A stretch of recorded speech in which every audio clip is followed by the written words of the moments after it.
రాజరాజేశ్వర స్వామి క్షేత్రంతో పాటు వెమ్లవాడ పట్టణం అభివృద్ధి జరగాలని ఎమ్మెల్యే డాక్టర్ చెన్నమనేని రమేష్ బాబు అన్నారు. రాజన్న ఆలయంలోని అతిథి గృహంలో VTDA, municipal, temple, irrigation, revenue అధికారులతో ఆయన సమీక్ష సమావేశం నిర్వహించారు. వీటీడీఏ పరిధిలోని అభివృద్ధి పనులను త్వరితగతిన చేపట్టేందుకు మంత్రి కేటీఆర్ అధిక ప్రాధాన్యం ఇస్తున్నారని ఎమ్మెల్యే అన్నారు. గుడి చెరువు బండ్ను త్వరితగతిన పూర్తి చేయాలని, 20 కోట్ల రూపాయలతో భూసేకరణ చేయాల్సి ఉందని తెలిపారు.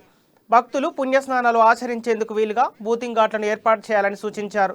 మూలవాగు వంతెన నుంచి దేవాలయం వరకు, దేవాలయం నుంచి పోలీస్ స్టేషన్ వరకు రోడ్డు విస్తరణ పనులు త్వరగా ప్రారంభించాలని ఆదేశించారు.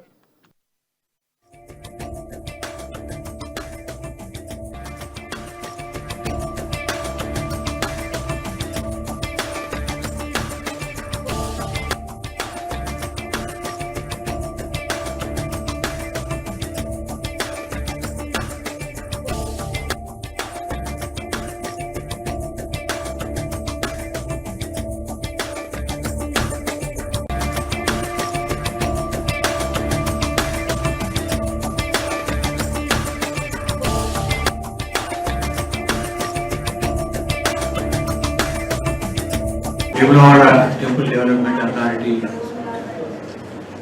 వైస్ చైర్మన్ పురుషోత్తమ రెడ్డి గారి అధ్యక్షతన మరోసారి వేములవాడ దేవస్థానం సమగ్ర అభివృద్ధిలో జరిగేటువంటి కార్యక్రమాల గురించి గౌరవ కలెక్టర్ గారు, అదేవిధంగా గౌరవ చైర్పర్సన్ గారు, ఈఓ గారు, సంబంధిత ఇరిగేషన్ మరియు